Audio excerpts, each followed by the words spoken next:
प्रकरण पहला, बहुजन समाज का इतिहास। किसी भी समाज के बारे में इतिहास को लेकर मेरा ऐसा मानना है कि जिस समाज का इतिहास नहीं होता है वह समाज कभी भी शासक नहीं बन पाता है, क्योंकि इतिहास से प्रेरणा मिलती है, प्रेरणा से जागृति आती है, जागृति से सोच बनती है, सोच से ताकत बनती है, ताकत से शक्ति बनती है और शक्ति से शासक बनता है। इसलिए डॉक्टर बाबा साहब आम्बेडकर ने इस बारे में ठीक ही कहा था कि जिस समाज को मिटाना है उस समाज का इतिहास मिटा दो, वह समाज अपने आप मिट जाएगा। और हमारे समाज के साथ यही हुआ है कि मनोवादी समाज द्वारा एक सोची समझी साजिश के तहत हमारे इतिहास को मिटा दिया गया है। इतिहास क्या होता है? इस पर अधिकतर विद्वानों का मत है कि history is the record of rulers, अर्थात इतिहास शासकों का रिकॉर्ड मात्र है, लेकिन गुलामों का दबे कुचले लोगों का कोई इतिहास नहीं होता है। बाबा साहब डॉक्टर आम्बेडकर ने इस बारे में भी कहा है कि history moulds the man, but man can also moulds the history, अर्थात इतिहास व्यक्ति को परिवर्तित कर सकता है, पर व्यक्ति भी इतिहास को परिवर्तित कर सकता है। जहां तक सवाल बहुजन समाज के इतिहास का है, इस बारे में हमारा यह मानना है कि हमारा इतिहास गौरवशाली रहा है और हमें अपने इतिहास से प्रेरणा लेकर फिर से इस देश की शासनकर्ता जमात बनना होगा। इसके लिए बहुजन समाज को अपने इतिहास को जानना होगा, जिसका संक्षेप में कुछ वर्णन इस प्रकार से है। शूद्र कौन थे? इस विषय में पाश्चात्य एवं भारतीय विद्वानों के मत भिन्न भिन्न है। कुछ का मत है कि सभी शूद्र इस देश के मूल निवासी थे, जिन्हें अनार्य कहते थे, और आर्य जो इस देश के मूल निवासी नहीं थे। ये लोग सीमा पार पश्चिमोत्तर एशिया से भारत में आए और यहाँ इन्होंने अनार्यों के किलों व सैन्य बलों को ध्वस्त कर उन्हें पराजित किया तथा फिर उन्हें अपना दास बनाकर उनसे सेवा का कार्य लिया, जिन्हें आगे चलकर शूद्र होने की संज्ञा प्रदान की। इतना ही नहीं, बल्कि उन्होंने इसके बाद सेवा की श्रेणी के अनुसार शूद्रों में भी सछूत शूद्र और अछूत शूद्र को दो अलग वर्गों का निर्माण किया तथा सछूत शूद्र को ऊंचा शूद्र और अछूत को सर्वाधिक नीच शूद्र घोषित किया। परंतु 20वीं शताब्दी के युग पुरुष परम पूज्य बाबा साहब डॉक्टर आम्बेडकर ने पाश्चात्य तथा भारतीय इतिहासकारों से भिन्न मत प्रकट किया है और इन्होंने अनेक इतिहासकारों के विचारों व समस्त हिंदू धर्म ग्रंथों का मंथन करके अपने शोध ग्रंथ अछूत कौन और कैसे तथा शूद्रों की खोज लिखकर यह तथ्य उजागर किया है कि जिन्हें ब्राह्मणी ग्रंथों में शूद्र घोषित किया गया है वे वास्तव में क्षत्रिय है, जो कभी भारत के शासक हुआ करते थे। वे शासक क्षत्रिय शूद्र और अतिशूद्र कैसे बन गए?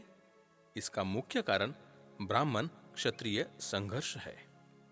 इस बारे में यह कहना है कि प्राचीन काल में अपने महत्व एवं प्रभुत्व को लेकर ब्राह्मण और क्षत्रिय वर्गों में लोभहर्षक संघर्ष हुए, जिनमें अपने संगठन के छल बल से उन्होंने जिन क्षत्रियों को पराजित किया उन्हें अपनी सेवा में व परिश्रम के कार्यों को करने के लिए विवश कर अपना दास बना लिया तथा जिन्होंने आसानी से शीघ्र ही उनकी दासता स्वीकार कर ली, उन्हें कम दंड देने के विचार से सछूत शूद्र बनाकर घरेलू कामकाज निपटाने व सेवा के कार्य हेतु लिया।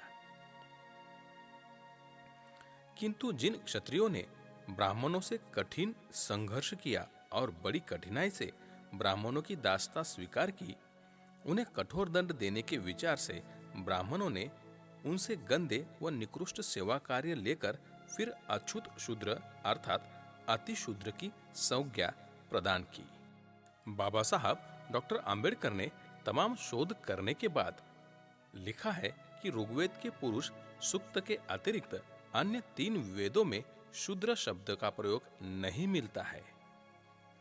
उन्होंने यह भी सिद्ध किया है कि ऋग्वेद, जो 4 वेदों में से सबसे पुराना है, स्वार्थी ब्राह्मणों द्वारा चातुर्वर्ण व्यवस्था को ईश्वरकृत सिद्ध करने के लिए उसमें पुरुष सूक्त बाद में रचकर बड़ी चतुराई से जोड़ दिया गया है। चूंकि अधिकांश हिंदू वेदों को ईश्वरकृत मानते हैं, अतः चातुर्वर्ण व्यवस्था को भी वह ईश्वर की ही व्यवस्था मानते हैं। ब्राह्मणों ने इतना ही नहीं किया, बल्कि समस्त पूर्ववर्ती पुराणों, स्मृतियों एवं महाभारत, रामायण जैसे प्रमुख ग्रंथों में उस व्यवस्था की पुष्टि कर दी है। प्राय समस्त स्मृतिकारों ने, विशेषकर मनु महाराज ने, शूद्रों में अतिशूद्र अछूतों को जानवरों से भी बदतर जिंदगी व्यतीत करने के लिए मजबूर बना दिया है। उनकी परछाई भी सवर्ण हिंदुओं को अपवित्र कर देती है। इस प्रकार एक मनुष्य दूसरे मानव समूह के प्रति कितना निर्दय, क्रूर और कठोर हो सकता है। इसकी मिसाल समस्त हिंदू समाज के अतिरिक्त संसार के किसी सभ्य समाज में नहीं मिल सकती है। वेनु, पुरुरवा, नहुष, निमि, विश्वामित्र, औरव तथा हृदयराज, कीर्तवीर्य के पुत्र अर्जुन आदि ऐसे ऐश्वर्यशाली क्षत्रिय सम्राट थे, जिनका ब्राह्मणों से समय समय पर लोभहर्षक, रोमहर्षक संघर्ष होता रहा है। विश्वामित्र और वशिष्ठ में ब्रह्मत्व को प्राप्त करने के अधिकार को लेकर भीषण संघर्ष हुआ। दैत्यों और भृगुओं का इतना भीषण संग्राम हुआ कि भृगुवंशी ब्राह्मण परशुराम द्वारा 21 बार क्षत्रियों के समूल नाश करने का वर्णन मिलता है। इस प्रकार के ब्राह्मण क्षत्रिय संघर्ष में ब्राह्मणों द्वारा वह क्षत्रिय राजा सिंहासन रूढ़ किए गए, जिन्होंने ब्राह्मणों से संघर्ष करने के बजाय निसंकोच उनके आदेशों का पालन किया और ब्राह्मण वर्ण के हितों की रक्षा करना अपना कर्तव्य समझा। उनके उपनयन आदि सारे संस्कार पूर्ववत होते रहे, परंतु जिन क्षत्रिय राजाओं ने ब्राह्मणों से संघर्ष में उन्हें पराजित किया, वो पराजित हुए ब्राह्मणों ने उनके उपनयन आदि संस्कार करना निषिद्ध कर दिया तथा उन्हें फिर शूद्र और अतिशूद्र बना दिया। तत्कालीन ब्राह्मण स्मृतिकार इतने से ही चुप नहीं हुए, उन्होंने शूद्रों को युग युगांतर और सदैव के लिए शूद्रों को पददलित करने तथा कभी न उठने देने के लिए बड़े कठोर नियम भी बनाए, जिनमें से संक्षेप में कुछ निम्न प्रकार से है। 1. शूद्रों का स्थान वर्ण व्यवस्था में अंतिम रखा गया। 2. शूद्र अपवित्र और 3 वर्णों द्विजातियों से नीचे है, अतएव उनके सम्मुख अथवा उनके सुनने में कोई वैदिक कर्मकांड नहीं हो सकता है। 3. उच्च नीच वर्णों की दृष्टि में शूद्र कोई सम्मान पाने का अधिकार नहीं है। 4. शूद्र के जीवित का कोई मूल्य नहीं है। शूद्र का वध ब्राह्मण बिना दंड दिए कर सकता है। 5. शूद्रों को विद्या पढ़ने पढ़ाने का अधिकार नहीं है। 6. शूद्र द्विजातियों से विशेषकर ब्राह्मणों से कोई वाद विवाद नहीं कर सकता है। 7. शूद्र कोई संपत्ति या जायदाद नहीं रख सकता। यदि शूद्र इस नियम का अतिक्रमण करे, तब ब्राह्मण शूद्र की समस्त संपत्ति का हरण कर सकता है। 8. शूद्रों को कभी राजपद प्राप्त नहीं हो सकता। 9. शूद्रों को मार डालने से कोई पाप नहीं होता। 10. शूद्र जन्म से दास है और मृत्यु पर्यंत दास ही रहेगा। 11. वैद्य को शूद्र की चिकित्सा नहीं करनी चाहिए। इसके अतिरिक्त शूद्रों के इतिहास के बारे में कुछ विद्वानों का यह भी मत है कि आज से लगभग कई हजार, 4000 से 4500 वर्ष पूर्व भारत में सिंधु घाटी की सभ्यता का उदय हुआ, जो संसार में सभी सभ्यताओं से उन्नत व अच्छी सभ्यता मानी जाती है। उस सभ्यता को पनपाने वाले लोग कौन थे? बाद में वे कहां चले गए, सभ्यता नष्ट क्यों हो गई आदि पहलुओं पर अध्ययन करने से यह पता चलता है कि आज के ईरान, इराक, रूस और जर्मनी आदि देशों को, जिन्हें इतिहास में मध्य एशिया के नाम से जाना जाता है, के घुमक्कड़ लोग खानाबदोश जो खाने की तलाश में इधर उधर घुमा करते थे, उत्तर के रास्तों से भारत में आए।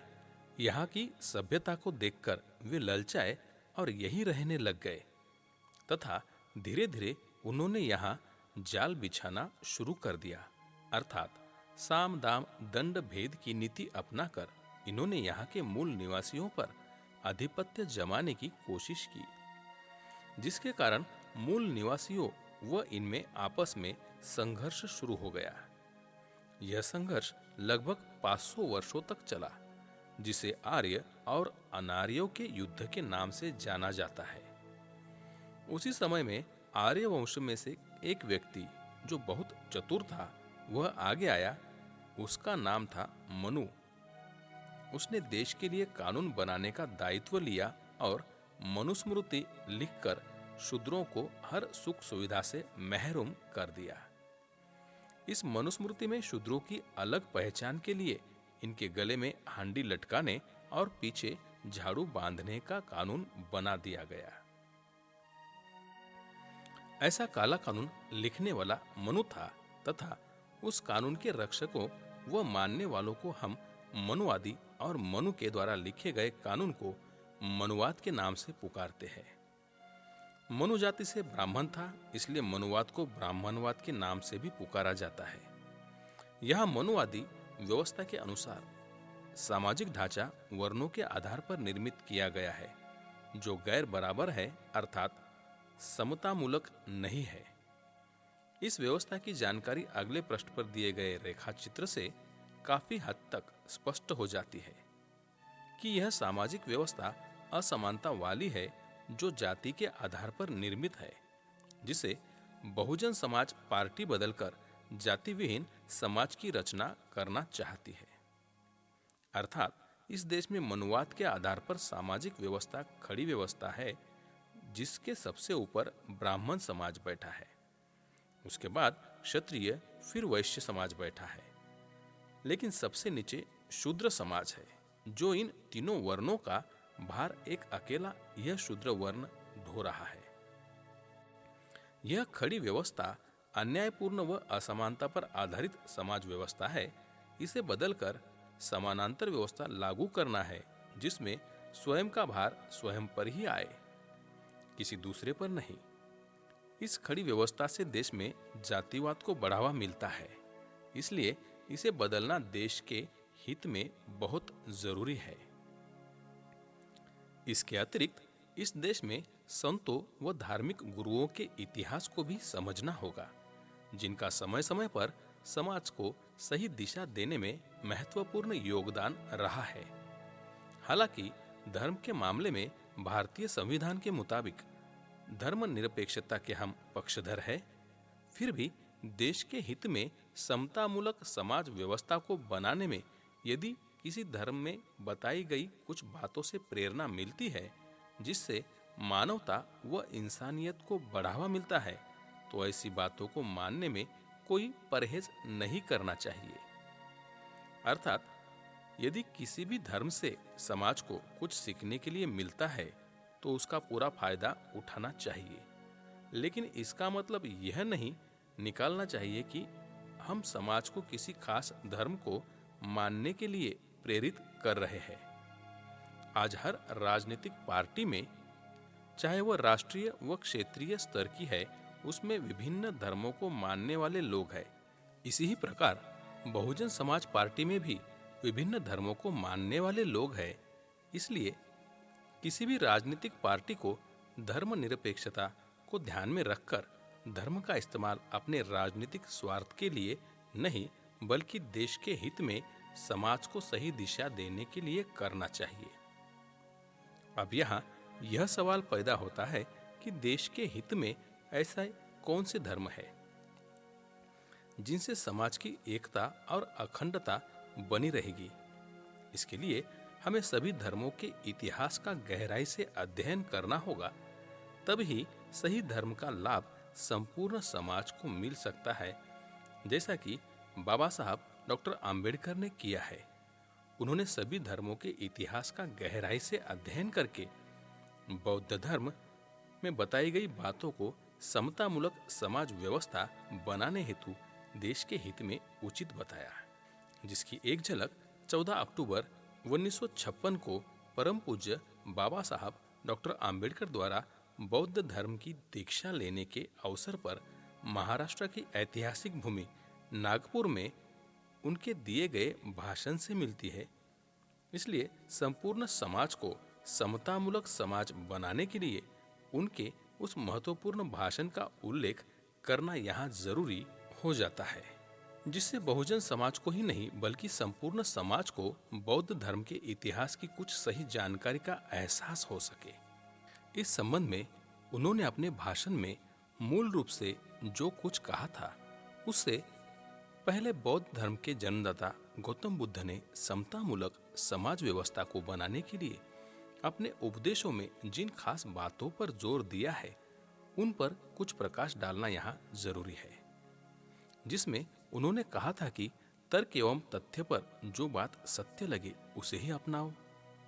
ऊंच नीच छोटा बड़ा कहने वाले एवं आडंबर और ढोंग पर आधारित व्यवस्था को मत मानो। और मनुष्य को किसी बात को केवल इसलिए नहीं मानना चाहिए कि बहुत से लोग उसे मानते हैं, या परंपरा से चली आई है, या धर्म ग्रंथों में लिखी हुई, या न्याय शास्त्र के अनुसार है, या तर्कशास्त्र के अनुसार है, या वह ऊपरी तौर पर मान्य प्रतीत है, बल्कि किसी बात को इसलिए मानना चाहिए जो कि अनुभव, बुद्धि और दलील की कसौटी पर सत्य सिद्ध होती है और सभी का हित करने वाली हो। अर्थात इन्होंने भारत की भूमि पर पहली बार सामाजिक क्रांति का उद्घोष कर समस्त मानव समाज को समता, मैत्री, करुणा तथा बंधुत्व का पाठ पढ़ाया एवं मनुष्य को प्रज्ञावान, शीलवान होने का उपदेश देकर उसे आत्मवाद, ईश्वरवाद, शाश्वतवाद एवं धार्मिक पुस्तकों की गुलामी के चंगुल से मुक्त कर स्वतंत्र चिंतन की नींव रखी। सद्धर्म के फल स्वरूप ही यह देश कला एवं संस्कृति के उच्चतम शिखर पर पहुंच पाया। परंतु सवर्ण हित एवं ब्राह्मणवादी प्रवृत्तियों को यह रास नहीं आया, क्योंकि उनका वर्ग हित, असमानता, ईश्वरवाद एवं शाश्वतवाद को बनाए रखने में रहा है। फलस्वरूप छल कपट एवं राजकीय आश्रय के बल पर ब्राह्मणवाद ने सद्धर्म, बौद्ध धर्म को अपनी ही भूमि से लुप्तप्राय कर दिया, जबकि वह देश की सीमाओं को लांघकर बाहर फलता फूलता रहा। यही नहीं, ब्राह्मणवाद ने इस देश के मेहनतकश बौद्धों को वर्ण व्यवस्था द्वारा अस्पृश्य बना दिया। इस अस्पृश्य दलित वर्ग को एक लंबे अंतराल तक अमानवीय अत्याचार एवं शोषण का शिकार होना पड़ा। फलस्वरूप वह अपनी स्वयं की संस्कृति व धर्म अर्थात बौद्ध धर्म को ही भूल सा गया। लेकिन 14 अक्टूबर 1956 को एक बार फिर बाबा साहब डॉक्टर आम्बेडकर ने इस मूक समाज, दलित, प्रताड़ित एवं प्रवंचित वर्ग को उसकी अपनी ही सांस्कृतिक यानी बुद्ध धर्म में पुनः वापसी का उपदेश दे समग्र दलित क्रांति एवं विमुक्ति का मार्ग प्रशस्त किया। हिंदू धर्म को त्याग कर बौद्ध धर्म में वापसी के द्वारा ही दलित विमुक्ति एवं अभिवृद्धि संभव है। यही नहीं, बौद्ध धर्म के उत्कर्ष मानवीय मूल्यों को अपनाने में ही समस्त भारतीय समाज एवं देश का कल्याण है। इन्होंने धर्मांतर समारोह में जो ऐतिहासिक बातें अपने अभिभाषण में कही थी, वह निम्न प्रकार से है। हम बौद्ध क्यों बने? बौद्ध धर्मानुयायियों, मैं आज के अपने भाषण में इस महत्वपूर्ण प्रश्न पर कि मैंने भगवान बुद्ध के चलाए हुए धर्म का पुनरुद्धार तथा प्रचार के महान कार्यभार को अपने कंधे पर क्यों लिया है, अपने विचार प्रकट करना चाहता हूं। कई विचारशील व्यक्तियों का और मेरा अपना विचार है कि कल का धर्मांतर समारोह आज होना चाहिए था और आज का यह धर्म परिवर्तन अभिभाषण धर्मांतर समारोह से पूर्व कल होना चाहिए था, किंतु जो आज होना था सो हुआ। अब आज इस प्रश्न पर विचार करना कोई महत्व नहीं रखता है, नागपुर ही क्यों। बहुत से लोगों ने मुझसे यह प्रश्न किया कि इस महान कार्य के लिए नागपुर ही क्यों चुना है, अन्य कोई स्थान क्यों नहीं चुना।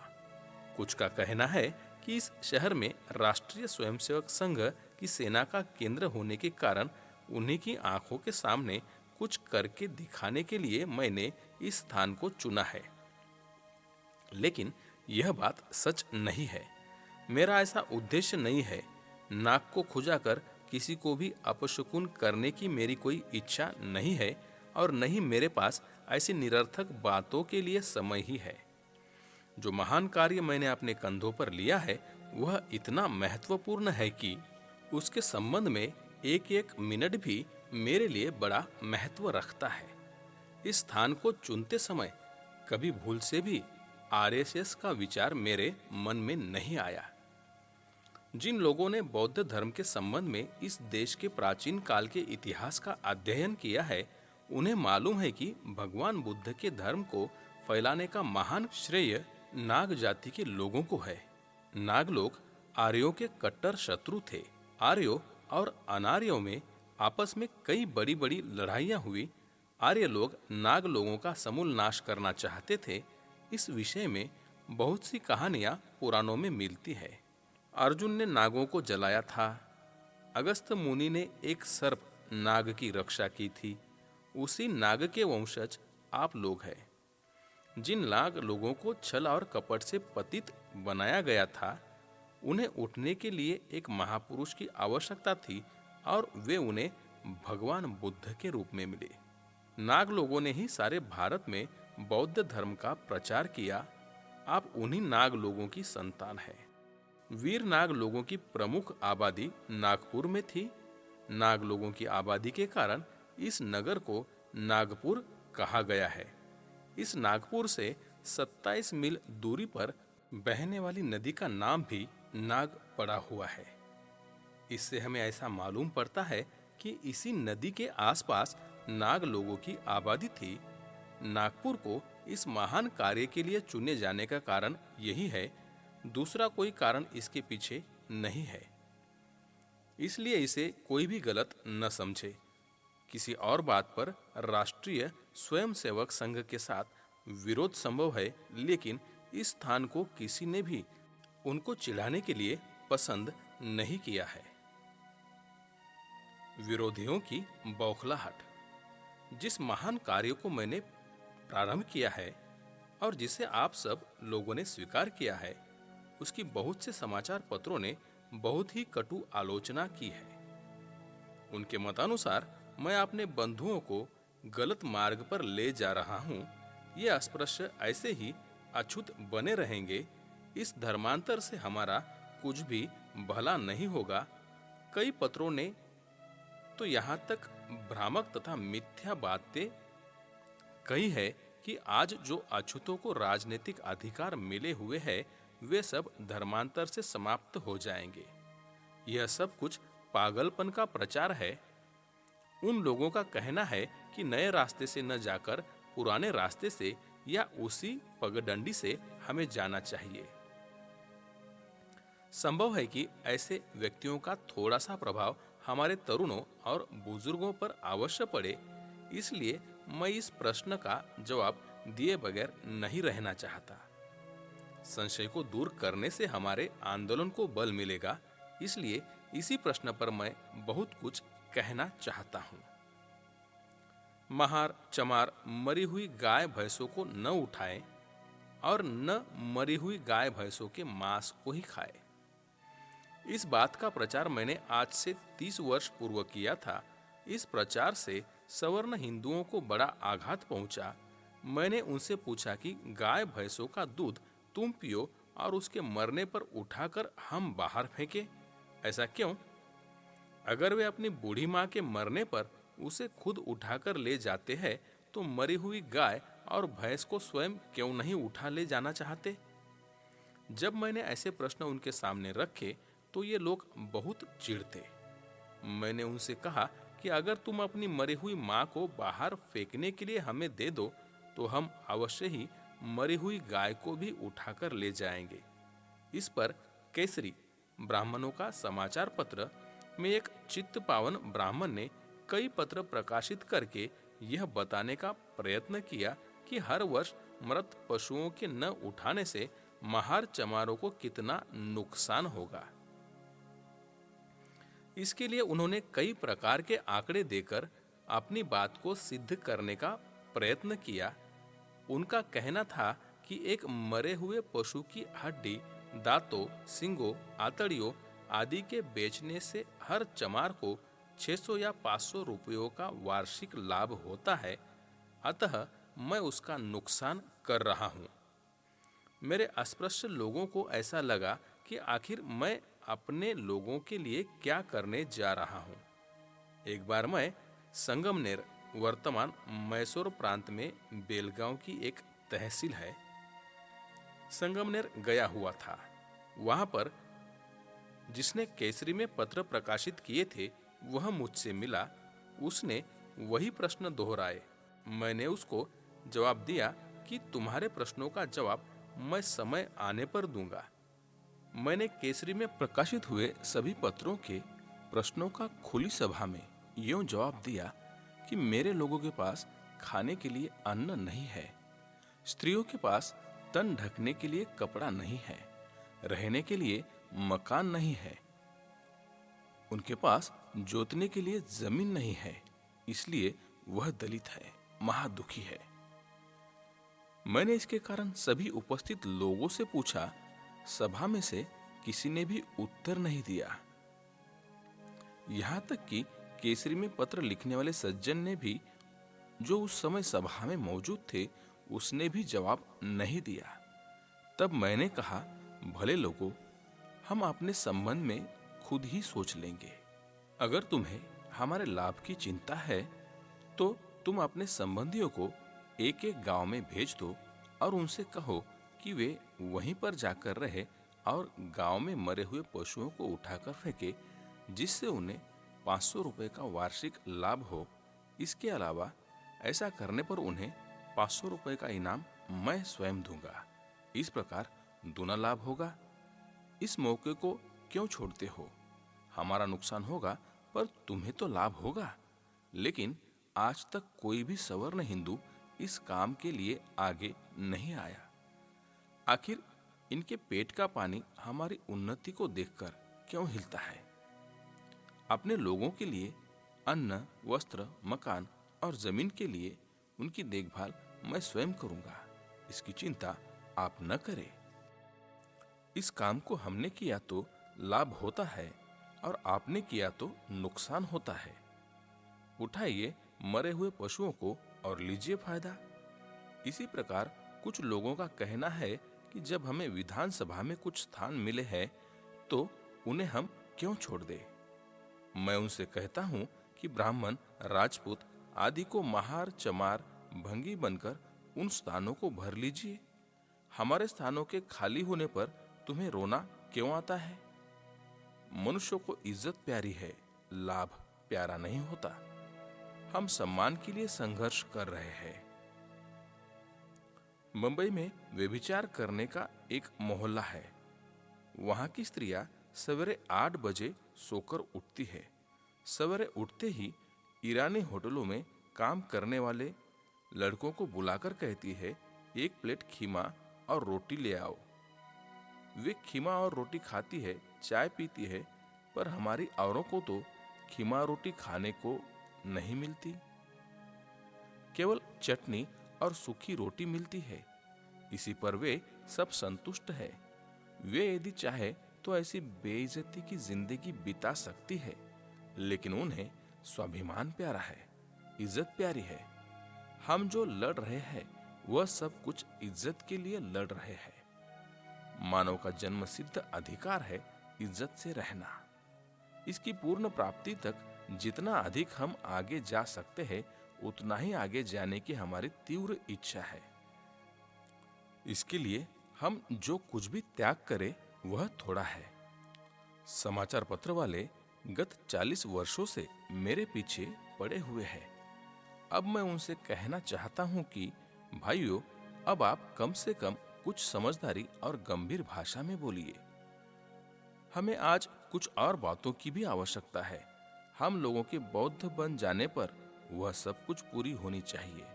मैं सभी कुछ दिलवाऊंगा, ऐसा मेरा पूर्ण विश्वास है। मेरे मरने के बाद क्या होगा, इस संबंध में कुछ भी नहीं कह सकता। इस आंदोलन के लिए बहुत कुछ करना होगा। हमारे बौद्ध धर्म स्वीकार करने पर बहुत कुछ होगा। आपत्तियां आने पर उनका निराकरण किस प्रकार करेंगे, कैसी युक्तियां देनी होंगी, इन सभी बातों पर अद्योपांत विचार मैंने किया है। इन बातों का जवाब देने के लिए मेरे पास काफी मसाला है। इन अधिकारों को अपने लोगों को मैंने ही दिलवाया है और मैं ही उन्हें दिलवाऊंगा। जिसने आपको इन अधिकारों को दिलवाया है, वही इन अधिकारों को दिलवाएंगे। इसलिए आप मेरे ऊपर पूर्ण विश्वास रखिए और जो कुछ मैं कह रहा हूं उस पर पूर्ण विश्वास रखकर चलिए। विरोधियों की आलोचना में कुछ भी सच्चाई नहीं है, इसलिए उनकी भ्रामक बातों पर विचार भी न करें। मैं नरक से छूटा। मुझे इस बात को देखकर बड़ा आश्चर्य होता है कि हमारे इस धर्म परिवर्तन की बातें सभी जगह हो रही है, लेकिन किसी ने मुझसे यह नहीं पूछा कि मैंने बुद्ध धर्म क्यों स्वीकार किया है। आखिरकार मैंने सभी धर्मों को छोड़कर बुद्ध धर्म को ही क्यों अपनाया। धर्मांतर के किसी प्रकार के आंदोलन में यह एक महत्वपूर्ण प्रश्न है। धर्मांतर करते समय इस बात का विचार करना चाहिए कि किस धर्म को और क्यों अपनाया जाए। मैंने हिंदू धर्म को त्याग करने का आंदोलन 1935 में शुरू किया था और बराबर इस आंदोलन को चला रहा हूँ। येवला, नासिक जिले में इस आंदोलन को चलाने के लिए अप्रैल 1935 में बड़ा जलसा किया था और उसमें एक प्रस्ताव द्वारा हमने निर्णय किया था कि हम इस हिंदू धर्म को छोड़ेंगे। मैंने उसी समय यह प्रतिज्ञा की थी, यद्यपि मैंने हिंदू धर्म में जन्म अवश्य लिया है, तो भी हिंदू धर्म में नहीं मरूंगा। ऐसी प्रतिज्ञा मैंने आज से 21 वर्ष पूर्व की थी और उसे आज पूरा कर दिखाया। इस धर्मांतर से मैं बड़ा ही खुश हुआ हूँ और प्रफुल्लित हो उठा हूँ। मुझे ऐसा मालूम होता है कि मैं इस नरक से छुटकारा पा गया हूँ। मुझे कोई अंधभक्त नहीं चाहिए। जो लोग बौद्ध धर्म में आना चाहते हैं, उन्हें खूब सोच समझकर आना चाहिए ताकि वे आगे इस धर्म में सदृढ़ रह सके। कार्ल मार्क्स का पथ और दलित। मनुष्य मात्र की उन्नति के लिए धर्म की आवश्यकता है। मैं यह अच्छी तरह जानता हूं कि कार्ल मार्क्स के सिद्धांतों से एक नया मत निकला है। उनके कथनानुसार धर्म में कुछ भी नहीं है। उनके लिए धर्म का कोई महत्व नहीं है। उनका धर्म केवल यह है कि उन्हें प्रातःकाल मक्खन लगे हुए टोस्ट, दोपहर को खाने के लिए स्वादिष्ट भोजन, सोने के लिए अच्छा बिस्तर और देखने के लिए सिनेमा चाहिए। यही उनका तत्वज्ञान है। मैं ऐसे तत्वज्ञान का हामी नहीं हूँ। मेरे पिता की निर्धनता के कारण मुझे ऐसा कोई सुख नहीं मिला। अपने जीवन में जितना कष्ट मैंने सहन किया है, उतना किसी ने सहन नहीं किया होगा। इसलिए गरीबों का जीवन किस प्रकार कष्टमय होता है, इसे मैं भली प्रकार से जानता हूँ। आर्थिक दृष्टिकोण को सामने रखकर हमारा आंदोलन चलना चाहिए और मैं भी इस बात का विरोधी नहीं हूँ। हमारी आर्थिक उन्नति होनी चाहिए, इसलिए मैं आज तक अपने लोगों की आर्थिक और मानसिक उन्नति के लिए संघर्ष करता रहा हूँ। यही नहीं, बल्कि मानव मात्र की आर्थिक उन्नति होनी चाहिए। पशु और मनुष्य, इस संबंध में मेरे अपने विचार है। पशुओं और मनुष्यों में बड़ा अंतर है। पशुओं को रोज खाने के लिए चारा चाहिए, किंतु मनुष्य के लिए अन्न चाहिए। पशुओं को चारे के सिवा कुछ और चीज की आवश्यकता नहीं होती, परंतु मनुष्य के शरीर के साथ मन भी है। इन दोनों बातों पर विचार करना चाहिए। मन का विकास होना जरूरी है। मन पवित्र और सुसंस्कृत बनना भी जरूरी है। जिन देशों के लोग यह समझते हैं कि खाने पीने का सुसंस्कृत मन के साथ कोई संबंध नहीं है, ऐसे देश और वहाँ की जनता से संबंध रखना मेरे लिए लाभदायक नहीं होगा। जनता से संबंध रखते हुए इस बात का भी विचार करना चाहिए कि जिस प्रकार शरीर निरोग होना चाहिए, उसी प्रकार शरीर को सुदृढ़ बनाने के लिए मन का भी सुसंस्कृत होना जरूरी है। अन्यथा यह कहना निरर्थक होगा कि मनुष्य उन्नति कर रहा है। उत्साह का मूल कारण सुसंस्कृत मन। मनुष्य का शरीर अथवा मन रोगी क्यों रहता है? इसका कारण यह है कि मनुष्य को जब तक शारीरिक पीड़ा रहती है, तब तक उसका मन प्रसन्न नहीं रहता। मन में उत्साह न हो तो अभ्युदय नहीं हो सकता। आखिर यह उत्साह क्यों नहीं रहता? उसका प्रथम कारण यह है कि मनुष्य को इस प्रकार विश्वास हो गया है कि उन्हें ऊपर उठने का अवसर नहीं मिल सकता। जब उसके पास आशा नहीं है, तब उसके पास उत्साह के लिए स्थान कहाँ है? वह रोगी है। जिस मनुष्य को अपने कर्म का फल मिलता है, उसी को आनंद मिलता है। स्कूलों में अगर मास्टर यह कहना शुरू कर दे कि यह कौन है, यह तो चमार है, यह चमार क्यों प्रथम वर्ग में परीक्षा में उत्तीर्ण हुआ है, इसे प्रथम वर्ग किस लिए चाहिए, इसे चौथे वर्ग में उत्तीर्ण होना चाहिए। प्रथम वर्ग में उत्तीर्ण होना केवल ब्राह्मणों का काम है। ऐसी परिस्थिति में उस चमार के छात्र को क्या उत्साह मिलेगा? उसकी तरक्की कैसी होगी? उत्साह निर्माण का मूल कारण तो मन है। जिसका शरीर और मन मजबूत होता है, वह धैर्यवान होता है। ऐसे व्यक्ति के सामने कोई विपत्ति नहीं रहती। हर मुसीबत का मुकाबला करने का उसमें आत्मविश्वास होता है। इसी से उसमें उत्साह पैदा होता है। हिंदू धर्म का तत्वज्ञान ऐसी असमानता और ऐसे अन्यायपूर्ण सिद्धांतों पर आधारित है कि इस धर्म से किसी को कोई उत्साह आज तक नहीं मिला। अगर यह धर्म हजारों वर्ष तक भी रहा तो केवल इतना ही होगा कि पेट भरने के लिए कुछ बाबू पैदा होंगे जो अपने पेट भरने के सिवाय कुछ भी नहीं कर सकेंगे। फिर ऐसे क्लर्कों की रक्षा करने के लिए कड़े क्लर्क की आवश्यकता होगी। आम अछूतों की भलाई कभी नहीं होगी। मनुष्य के उत्साह का कारण अगर कोई है तो वह है मन। आप मिल के मालिकों को जानते हैं। वे मिलों में मैनेजर नियुक्त करते हैं। उनका काम मिल के मजदूरों से काम लेना होता है। ये मिल के मालिक किसी न किसी व्यसन में फंसे रहते हैं, क्योंकि उनका मन स्वच्छ और सुसंस्कृत नहीं होता। अपने मन का विकास करने के लिए हमने आंदोलन किया। मैंने शिक्षा किस प्रकार प्राप्त की? मैं गरीबी के कारण लंगोटी लगाकर स्कूल जाता था। स्कूल में मुझे पीने के लिए पानी भी नहीं मिलता था।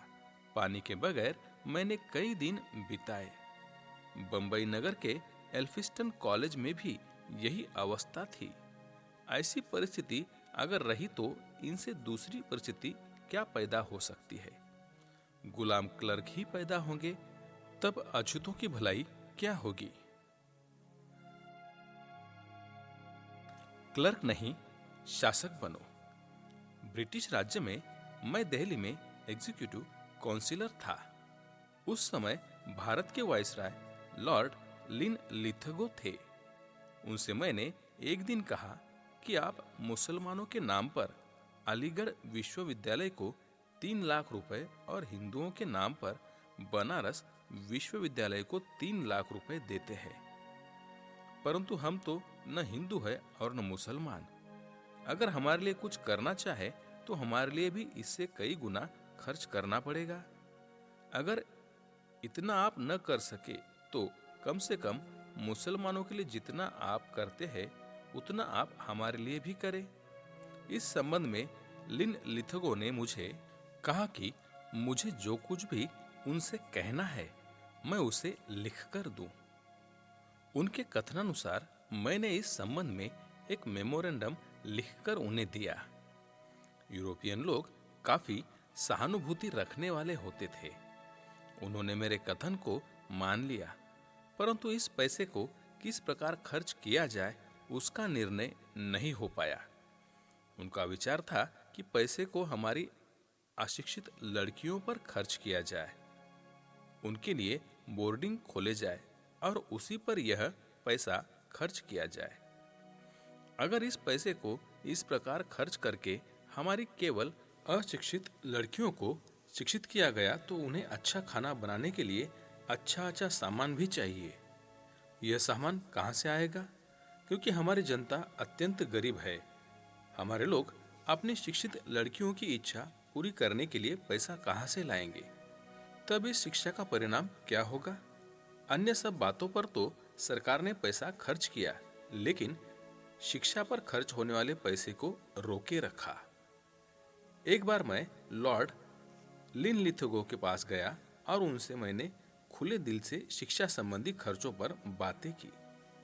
उनसे कहा कि अगर आपको गुस्सा ना आए तो मैं एक प्रश्न पूछना चाहता हूँ। उन्होंने कहा, हाँ पूछिए।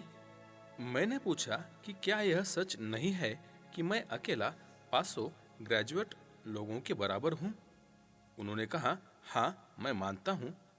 फिर मैंने उनसे पूछा कि इसका क्या कारण है। इस पर उन्होंने कहा कि उन्हें मालूम नहीं। तब मैंने उनसे कहा कि अपनी मेहनत से प्राप्त की हुई मेरी विद्वत्ता इतनी है कि मैं इस विद्वत्ता के बल पर शासन के किसी भी पद पर बैठ सकता हूँ। मुझे ऐसे ही विद्वान चाहिए जो जिस प्रकार किले में निशाने पर बैठकर शत्रु को परास्त करते हैं, इसी प्रकार शासन के पदों पर बैठकर मेरे गरीब और निरीह लोगों की देखरेख कर सके। अगर हमारे लोगों की भलाई करनी है तो ऐसे ही लोगों को पैदा करना होगा, तभी इन अछूतों की भलाई हो सकेगी। केवल क्लर्कों के पैदा करने से क्या बनेगा?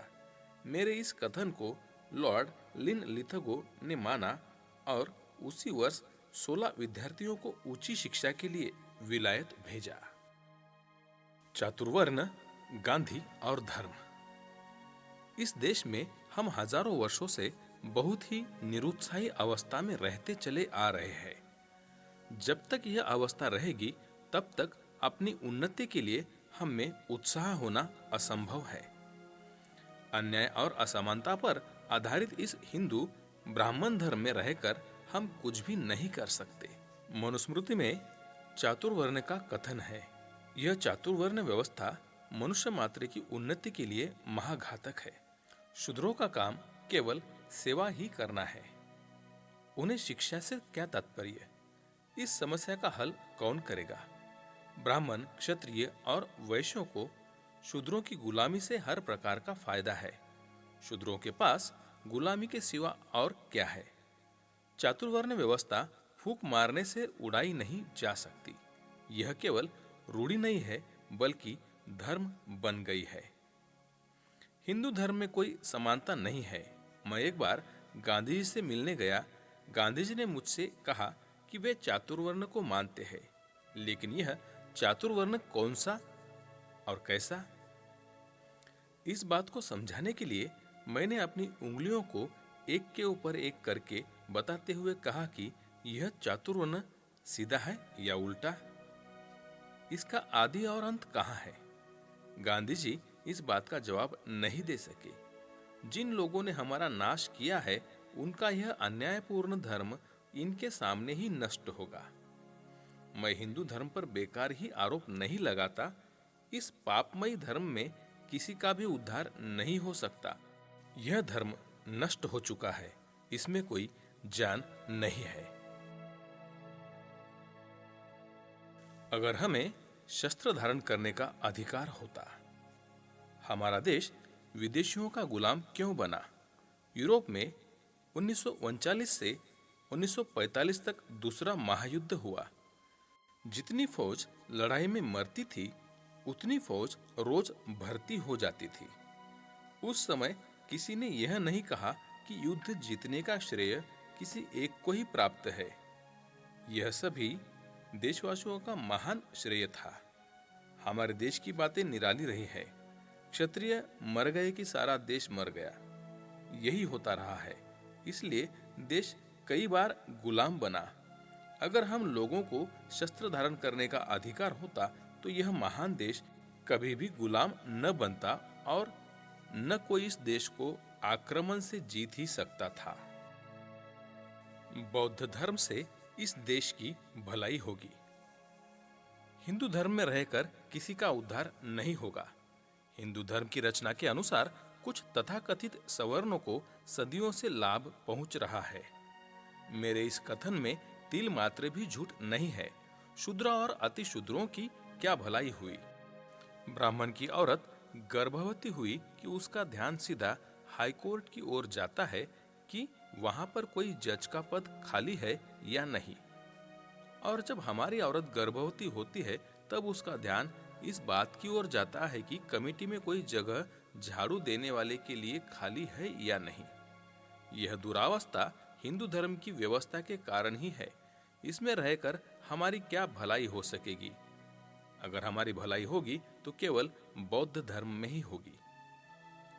भगवान गौतम बुद्ध के धर्म को ब्राह्मणों ने भी अपनाया और शूद्रों ने भी। उन सभी भिक्षुओं को आदेश देते हुए भगवान बुद्ध ने कहा था कि हे भिक्षुओं, आप लोग कई देशों और कई जातियों से आए हुए हैं। जिस प्रकार आपके देश प्रदेश में अनेक नदियां बहती है और उनका अलग अस्तित्व दिखाई देता है, जब यह सागर से मिलती है तब अपने पृथक अस्तित्व को खो बैठती है। वे सब समुद्र में समा जाती है। बौद्ध संघ समुद्र की ही भांति है। इस संघ में सभी एक है और सभी बराबर है। समुद्र में गंगा या जमुना के मिल जाने पर उसके पानी को अलग पहचानना कठिन है। इसी प्रकार आप लोगों के बौद्ध संघ में आने पर सभी एक है, सभी समान है। इस प्रकार की बातें कहने वाला एक ही महापुरुष हुआ है और वह महापुरुष भगवान बुद्ध है। मेरे ऊपर जबरदस्त जिम्मेदारी है। जब लोग मुझसे यह प्रश्न पूछते हैं कि धर्मांतर करने के लिए इतना समय क्यों लगाया, इतने दिन तक मैं क्या कर रहा था, यह प्रश्न महत्वपूर्ण है। धर्म के तत्वों को दूसरों को समझाना आसान काम नहीं है और एक मनुष्य का काम भी नहीं है। धर्म के संबंध में आप विचार करके देखेंगे तो मेरी बात आपकी समझ में आ जाएगी। आज मेरे ऊपर कितनी जिम्मेदारी है, उतनी संसार में किसी पर नहीं है। अगर मैं ज्यादा साल जीवित रहा तो वह सब काम पूरा करके दिखाऊंगा। इस वक्त बाबा साहेब जिंदाबाद के नारे से आकाश गूंज उठा। अछूत बौद्ध कहकर नहीं घूमना। कुछ लोग कहेंगे कि अछूतों के बौद्ध बनने पर क्या होगा। इस संबंध में मेरा इतना ही कहना है कि इस प्रकार का प्रश्न आप लोगों को नहीं पूछना चाहिए, क्योंकि ऐसे प्रश्न धूर्ततापूर्ण है। अमीर लोगों को धर्म की आवश्यकता नहीं है। उनमें जो लोग ऊंचे पदों पर है, उनके पास रहने के लिए अच्छा बंगला है, उनकी सेवा करने के लिए उनके पास धन है, उनके पास नौकर चाकर है और उनके पास सब कुछ है। ऐसे लोगों को धर्म को अपनाने या उस पर विचार करने की कोई आवश्यकता नहीं है। धर्म की आवश्यकता गरीबों के लिए है। धर्म की आवश्यकता केवल गरीबों के लिए होती है। दुखी और पीड़ित लोगों के लिए धर्म की जरूरत होती है। गरीब मनुष्य सदा ही आशा पर जीवित रहता है। जीवन का मूल आशा में है। अगर यह आशा नष्ट हो गई तो जीवन कैसे चलेगा। धर्म हर एक को आशावादी बनाता है। गरीबों और पीड़ितों को सही संदेश देता है कि घबराने की कोई आवश्यकता नहीं है, क्योंकि जीवन आशादायक है और होगा। यही कारण है कि गरीब या पीड़ित व्यक्ति धर्म को चिपक कर रहता है। जब यूरोप में ईसाई धर्म का प्रचार हुआ, उस समय रोम के आसपास सभी देशों की अवस्था बड़ी खराब थी। लोगों को पेट भर खाना भी नहीं मिलता था। उस समय पेट भरने के लिए लोगों में खिचड़ी बांटी जाती थी। उस समय इन लोगों में ईसाई मत का प्रचार हुआ। दुखी और पीड़ित लोग इस धर्म के अनुयायी बने। श्री गिबन ने एक बार कहा था कि यह ईसाई धर्म भिखारियों का धर्म है। ईसाई धर्म यूरोप का धर्म बन गया है। इसका जवाब देने के लिए श्री गिबन आज जीवित नहीं है। अगर वे जीवित होते तो शायद अपनी बात का जवाब वे खुद ही पा लेते। कुछ लोग यह अवश्य कहेंगे कि यह बुद्ध धर्म भंगी चमारों का धर्म है। ब्राह्मण लोग भगवान गौतम बुद्ध को भी भो गौतम कहकर पुकारते थे। ब्राह्मण भगवान को इस प्रकार अपशब्द कहकर चिढ़ाया करते थे। लेकिन आप यह जानते हैं कि विदेशों में राम और कृष्ण और शंकर की मूर्तियों को खरीदने के लिए रखा जाए तो कोई नहीं खरीदेगा। अगर बुद्ध की मूर्ति रखी जाए तो एक भी मूर्ति नहीं बचेगी। भारत में जो होना था वह बहुत कुछ होता रहा। कुछ बाहर भी देखो। बाहर अगर किसी का नाम प्रसिद्ध है तो वह केवल भगवान बुद्ध का। फिर यह धर्म फैले बगैर कैसे रहेगा? हम अपने मार्ग से जरूर जाएंगे। वे अपनी राह से जाए। हमें नया रास्ता मिला है। यह आशा का प्रतीक है, अभ्युदय और उत्कर्ष का महान मार्ग है। यह मार्ग नया नहीं है, इसे हम कहीं से लाए नहीं है। यह श्रेष्ठ मार्ग यही का है। यह भारतीय है। इस देश में 2000 वर्ष पूर्व भी बौद्ध धर्म था। इसका हमें दुख है कि हमने इस धर्म को पहले ही क्यों नहीं अपनाया। भगवान बुद्ध के धर्म के तत्व सारे अजरामर है। फिर भी बुद्ध ने अपने सिद्धांतों के अपरिवर्तनीय होने का दावा नहीं किया। इस धर्म में समयानुसार बदलने की शक्ति है। इतनी उदारता किसी धर्म में नहीं है। बौद्ध धर्म का ह्रास। इस देश से बौद्ध धर्म के नाश का मुख्य कारण मनोवादी साजिश के तहत बौद्धों पर अमानुषीय आक्रमण था।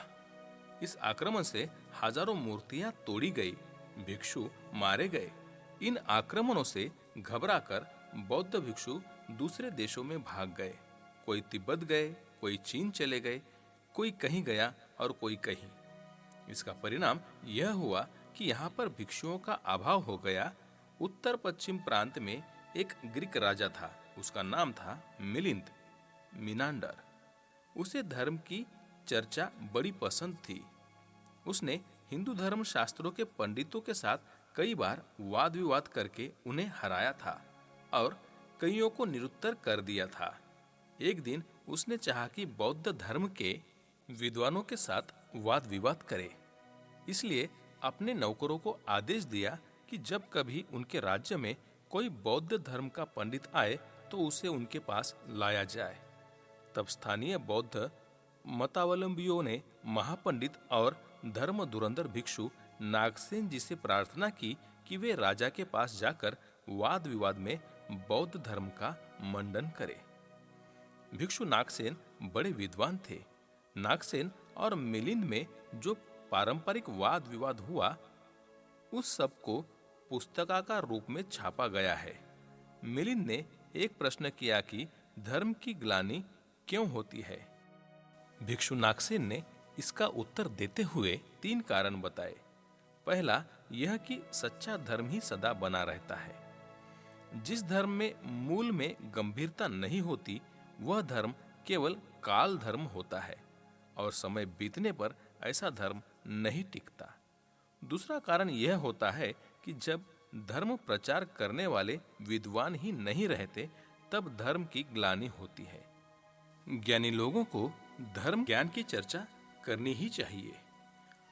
विरोधियों के वाद विवाद का खंडन करने के लिए धर्म के प्रचारक न हो तो भी धर्म की ग्लानि होती है। तीसरा कारण यह है कि धर्म और धर्म के तत्व विद्वानों के लिए होते हैं, साधारण लोगों के लिए मंदिर या विहार होते हैं, जहां पर जाकर जनता अपनी श्रेष्ठ विभूतियों की पूजा करती है। आप लोगों को इस महान बौद्ध धर्म को स्वीकार करते हुए इन बातों का ध्यान रखना चाहिए। बौद्ध धर्म के तत्व केवल कुछ समय के लिए है, ऐसा कभी नहीं समझना चाहिए।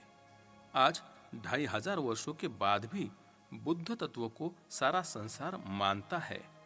अमेरिका में बुद्ध धर्म के अनुयायियों की 2000 संस्थाएं हैं। इंग्लैंड में 3 लाख रुपए खर्च करके बौद्ध विहार बनाया गया है। जर्मनी में 3-4 हजार बौद्ध संस्थाएं हैं। बुद्ध तत्व अजरामर है, फिर भी बुद्ध ने अपने तत्वों के महान होने का दावा नहीं किया और न उन्होंने कभी यह कहा कि उनका धर्म ईश्वरीय है। भगवान ने तो यही कहा था कि मेरा पिता और मेरी माता दोनों सामान्य मनुष्यों की भांति है, जिन्हें वह धर्म अच्छा लगे वे इसे अपनाएं, क्योंकि इतनी उदारता की बातें आपको किसी दूसरे धर्म में नहीं मिलेगी। दूसरे धर्मों और बौद्ध धर्म में महान अंतर है। बौद्ध धर्म की महान और मूल आधार की बातें आपको दूसरे धर्मों में नहीं मिलेगी, क्योंकि दूसरे धर्म मनुष्य और ईश्वर के गहरे संबंध को बताते हैं। दूसरे धर्म कहते हैं कि ईश्वर ने संसार की रचना की है, उसी ने ही आकाश, वायु, चंद्र, सूरज और सब कुछ पैदा किया है। ईश्वर ने सब कुछ हमारे लिए कर दिया है, कुछ शेष नहीं रखा है, इसलिए हम ईश्वर की उपासना और भजन ही करते रहे। ईसाई धर्म के अनुसार मरने के बाद एक निर्णय का दिन, डे ऑफ जजमेंट होगा। उसी के निर्णय के अनुसार सब कुछ निर्धारित होगा।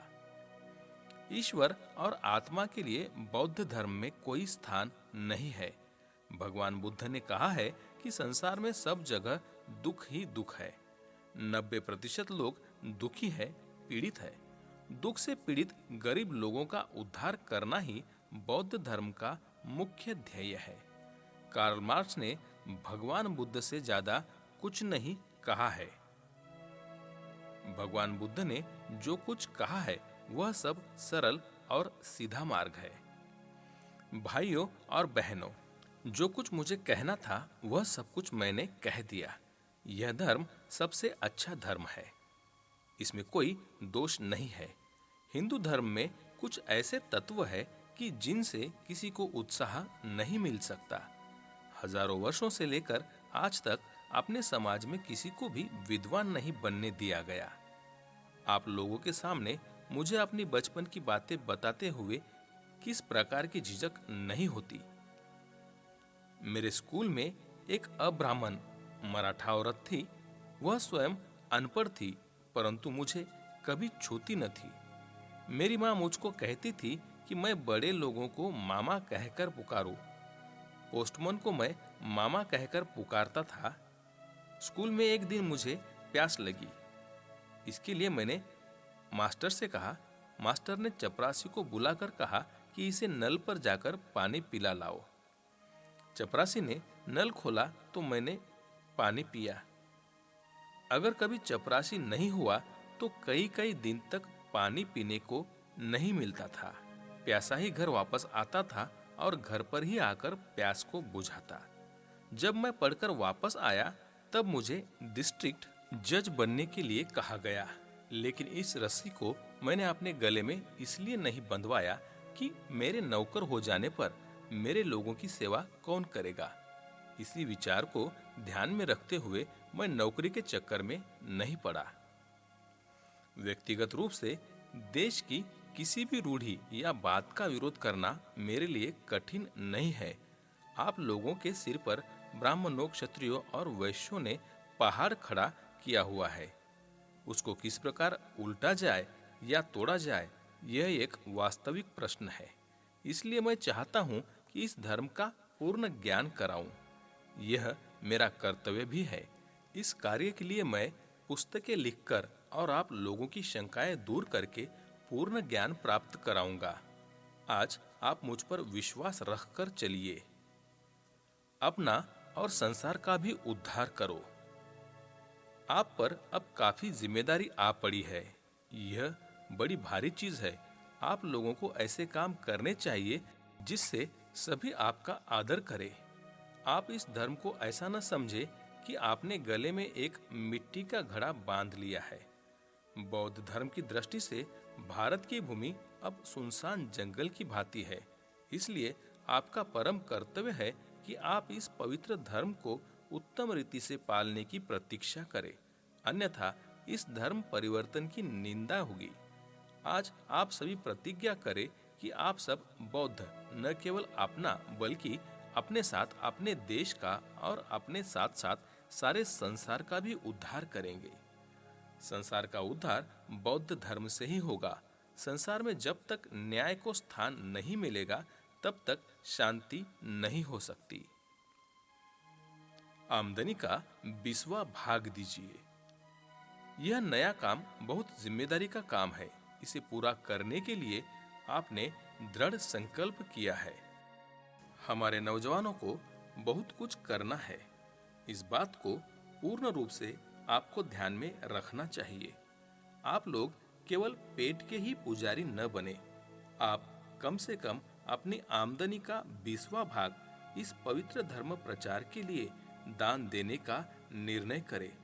मुझे आप सबको अपने साथ ले जाना है। तथागत ने पहले पहल कुछ ही लोगों को दीक्षा दी और उसी समय उनको आदेश किया कि वे इस पवित्र धर्म का प्रचार करें। उसके बाद यश नामक एक विद्वान और 40 व्यक्तियों ने बौद्ध धर्म की दीक्षा ली।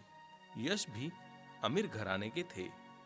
इनसे भगवान ने कहा कि यह धर्म बहुजन हिताय, बहुजन सुखाय, लोगानुकंपाय, आदि कल्याण, मध्य कल्याण, पर्यवसान कल्याण अर्थात बहुत जनों के हित के लिए है, बहुत जनों के सुख के लिए है और सब लोगों पर अनुकंपा के लिए है।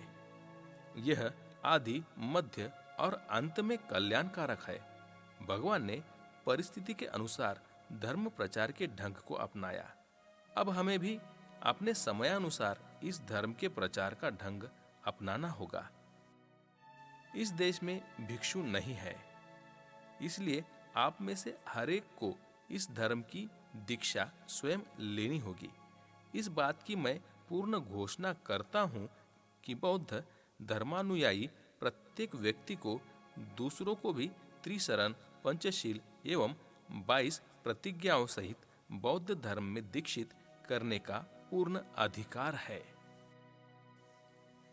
बौद्धों की 22 प्रतिज्ञाएं। नंबर 1, मैं ब्रह्मा, विष्णु और महेश को कभी ईश्वर नहीं मानूंगा और न मैं उनकी पूजा करूंगा। 2, मैं राम और कृष्ण को ईश्वर नहीं मानूंगा और उनकी पूजा कभी नहीं करूंगा। 3, मैं गौरी, गणपति इत्यादि हिंदू धर्म के किसी भी देवी देवताओं को नहीं मानूंगा और न ही उनकी पूजा करूंगा। 4, मैं ईश्वर ने कभी अवतार लिया है इस पर विश्वास नहीं करूंगा। 5, मैं भगवान बुद्ध विष्णु का अवतार है इसे कभी नहीं मानूंगा। मैं ऐसे प्रचार को पागलपन और झूठा प्रचार समझता हूँ। 6, मैं श्राद्ध कभी नहीं करूंगा और नहीं कभी पिंडदान दूंगा। 7, मैं बौद्ध धर्म के विरुद्ध किसी भी बात को नहीं करूंगा। 8, मैं कोई भी क्रिया कर्म ब्राह्मणों के हाथों से नहीं कराऊंगा। 9, मैं सभी मनुष्य एक है इस सिद्धांत को मानूंगा। 10, मैं समानता की स्थापना के लिए प्रयत्न करूंगा।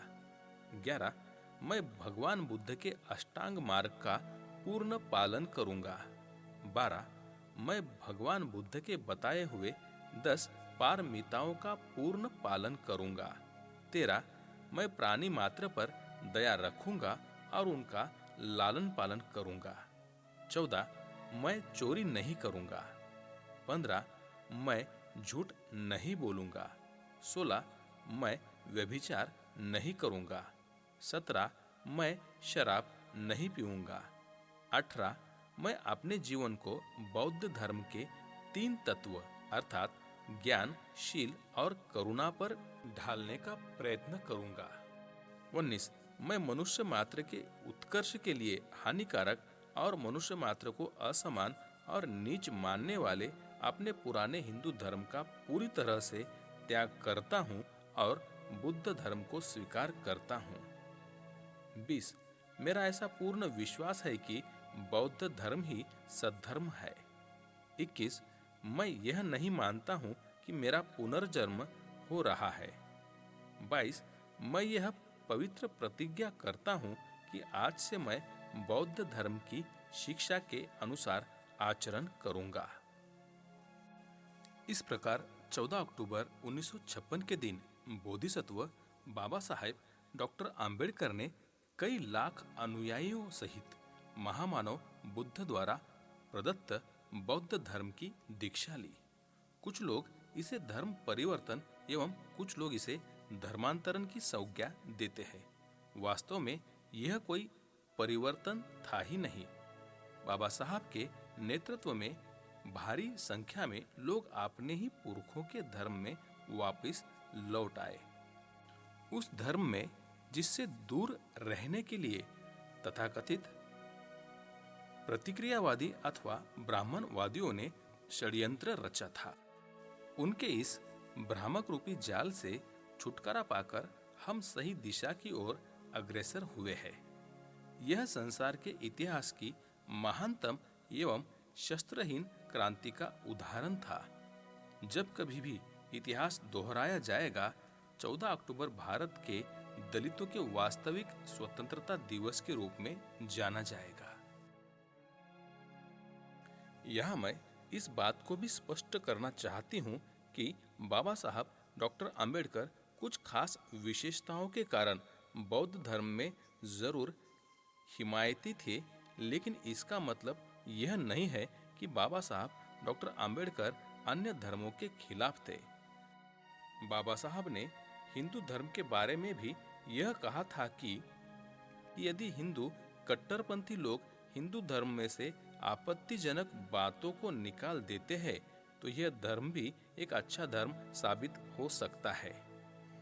इसी ही प्रकार की सोच बाबा साहब की अन्य धर्म के बारे में भी थी। इतना ही नहीं बल्कि हर दृष्टि से दीनहीन समाज को बाबा साहब ने गौरवशाली एवं संसार की सर्वाधिक धनवान सांस्कृतिक धरोहर का स्वामी बना दिया है। हालांकि इनसे बाबा साहब डॉक्टर आम्बेडकर पहले जातिवाद के प्रभाव से प्रताड़ित व दुखी होकर महात्मा ज्योतिबा फुले ने मनुवाद के आधार पर बनाई गई गैर बराबरी वाली सामाजिक व्यवस्था को बदलकर समतामूलक समाज व्यवस्था बनाने के लिए संघर्ष शुरू किया। सन 1890 में इनका देहांत हो गया था।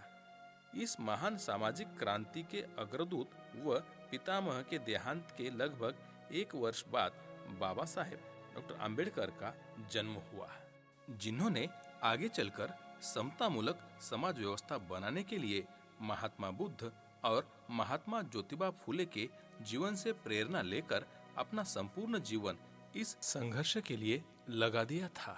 साथ ही बंगाल के अनुसूचित जाति से संबंधित चांडाल बिरादरी के श्री हरिचंद ठाकुर व श्री गुरुचंद ठाकुर ने अंग्रेजी हुकूमत की वजह से बैरिस्टर बनकर समाज सुधार का कार्य शुरू किया। छत्रपति शाहूजी महाराज ने बहुजन समाज में एक क्रांति लाने का कार्य किया। पेरियार रामास्वामी व नारायणा गुरु ने भी मनुवाद के खिलाफ कड़ा संघर्ष किया। इनके अतिरिक्त हमारे बहुत से संतों व गुरुओं ने भी समय समय पर मनुवाद के खिलाफ संघर्ष करके मानवता एवं इंसानियत का संदेश देने का कार्य किया। इस प्रकार यहाँ सामाजिक व्यवस्था में बदलाव लाने के लिए बहुजन समाज के लोगों को मनुवाद समाज के इतिहास के साथ साथ अपने खुद के इतिहास को भी समझना जरूरी है। अन्यथा मुट्ठी भर आबादी रखने वाले 15% मनुवादी समाज के लोग इसका फायदा उठाते रहेंगे। इसके अतिरिक्त बहुजन समाज को बनाने के लिए भी इन्हें अपने इतिहास की सही जानकारी का होना जरूरी है तथा बहुजन समाज को बनाए बिना ये लोग देश के केंद्र और प्रदेशों की राजनीतिक सत्ता पर काबिज नहीं हो सकते हैं। जबकि बाबा साहब डॉक्टर आम्बेडकर ने इन लोगों को केंद्र व प्रदेशों की सत्ता पर काबिज होने के लिए भारतीय संविधान में रास्ता साफ कर दिया है। इस बारे में इनकी मृत्यु के पहले 1956 में उनके एक साथी ने प्रश्न किया कि बाबा साहब, आप आजकल बहुत प्रसन्न रहते हैं। बाबा साहब ने कहा, मैंने यह देश, इस देश के मूल निवासियों को सौंपने का प्रण किया था। वह युद्ध मैं 26 जनवरी 1950 को जीत गया हूँ। साथी ने कहा कि यह कैसे? इस देश का प्रधानमंत्री तो सवर्ण है और अधिकांश मुख्यमंत्री सवर्ण है, फिर आप युद्ध कैसे जीत गए? बाबा साहब डॉक्टर अंबेडकर ने कहा कि मैंने लोकतंत्रात्मक शासन प्रणाली बनाकर तथा बालिक मताधिकार का प्रावधान कर इस देश के बहुसंख्यक समाज को अपनी ओर से राजनीतिक सत्ता सौंप दी है। अभी वह समाज शासन की बागडोर संभालने लायक नहीं है। अगले 30 वर्षों में वह पढ़ लिख कर तैयार हो जाएगा और शासन अपने हाथों में लेगा। इस प्रकार ऊपर इन सब बातों को मद्देनजर रखते हुए बहुजन समाज के लोगों को मेरा यही कहना है कि इन्हें, बहुजन समाज को, अपने पैरों पर खड़े होने के लिए सबसे पहले खुद के इतिहास को समझना बहुत जरूरी है।